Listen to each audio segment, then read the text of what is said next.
വളരെ ദാരുണമായ ഒരു സംഭവമാണ്. 36 വയസ്സുള്ള ചെറുപ്പക്കാരനാണ് ജിതിൻ.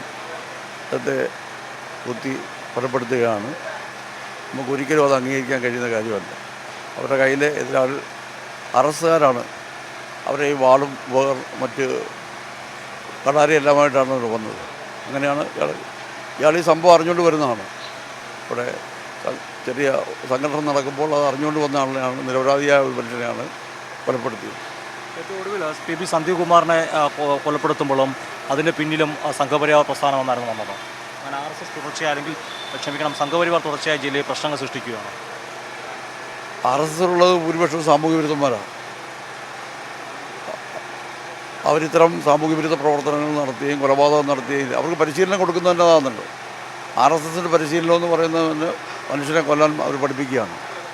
ആരെയും കൊല്ലാനുള്ളൊരു മാനസികാവസ്ഥയിലേക്കാണ് അവരെ വളർത്തിയെടുക്കുന്നത്.